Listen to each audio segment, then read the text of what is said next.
American യൂണിവേഴ്സിറ്റികളിലെ മുസ്ലിം സ്റ്റുഡൻസിൻ്റെ MSA അവരുടെ ഒരു conference ഹാളാണ് രംഗം. അവിടെ നമസ്കാരമായിട്ട് ബന്ധപ്പെട്ടിട്ടുള്ള ഒരു വിഷയം സംസാരിക്കാൻ വേണ്ടി പ്രഗത്ഭനായിട്ടുള്ള ഒരു പണ്ഡിതനെ, ഉജ്ജ്വല വാഗ്മിയായിട്ടുള്ളൊരു പണ്ഡിതനെ അവർ ആ വിഷയം ഏൽപ്പിച്ചു.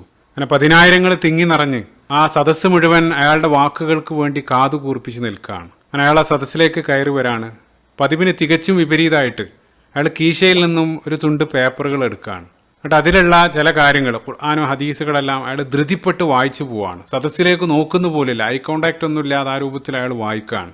ശേഷം അയാൾ അത് കഴിഞ്ഞപ്പോൾ തല ഉയർത്തി തന്നെ ശ്രവിക്കാനിരുന്ന ആ സദസ്സിനോട് അയാൾ പറഞ്ഞു, സോറി, എനിക്ക് ഇതിനേക്കാൾ പ്രധാനപ്പെട്ട മറ്റൊരു ഫംഗ്ഷൻ അല്ലെങ്കിൽ എൻ്റെ ഒരു പേഴ്സണൽ കാര്യം അറ്റൻഡ് ചെയ്യേണ്ടതുണ്ട്, അതുകൊണ്ടാണെന്ന് പറഞ്ഞ് അയാൾ ധൃതിപ്പെട്ട് ഇറങ്ങിപ്പോവാണ്.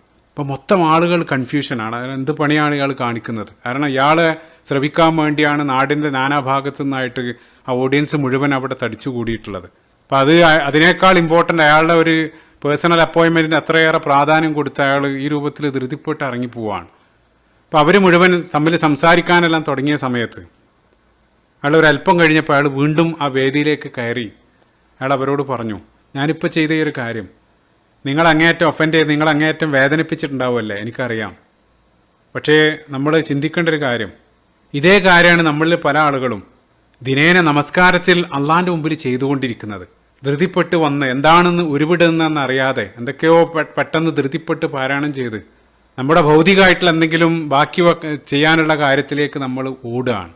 അള്ളാഹുമായിട്ടുള്ള സംഭാഷണത്തിന് യാതൊരു പ്രാധാന്യം നമ്മൾ നൽകുന്നില്ല. എവിടെയാണ് നിൽക്കുന്നതെന്നുള്ള ഒരു ബോധ്യം പോലും ഇല്ലാതെയാണ് പല ആളുകളും നമസ്കരിച്ചുകൊണ്ടിരിക്കുന്നത്. ഒരുപക്ഷെ അയാൾ മണിക്കൂറുകൾ ദൈർഘ്യമുള്ള ഒരു പ്രഭാഷണം നൽകുന്നതിനേക്കാൾ പല ആളുകളെയും സ്വാധീനിച്ചിട്ടുണ്ടാവുക തുടക്കത്തിൽ അയാൾ നൽകിയൊരു പാഠമായിരിക്കും.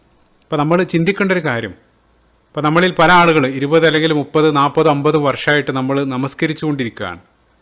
അപ്പോൾ മറ്റേതൊരു ഭൗതികമായിട്ടുള്ളൊരു കാര്യവും നമ്മൾ ഇത്രയേറെ വർഷം ഇത്രയേറെ തവണ ദിനേന എന്നുള്ള രൂപത്തിൽ നമ്മൾ ചെയ്തുകൊണ്ടിരിക്കുകയാണെങ്കിൽ, അപ്പോൾ നമ്മുടെ ഒരു ഭാഷയിൽ ആ വിഷയത്തിൽ അയാൾ പുലിയാണെന്ന് പറയും. അതായത് അതിൻ്റെ A to Z അയാൾക്ക് അറിയായിരിക്കും, ആ രൂപത്തിലാണ്.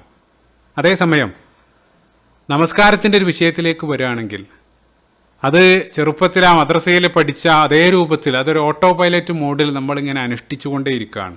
അതിൻ്റെ ബേസിക് ആയിട്ടുള്ള കാര്യങ്ങൾ പോലും, അതായത് ദിനേന നിർബന്ധമായിട്ട് 17 തവണ പാരായണം ചെയ്യേണ്ട ഫാത്തിഹയുടെ ആശയം പോലും അറിയാതെ അതിങ്ങനെ ഉരുവിട്ടുകൊണ്ടിരിക്കുക.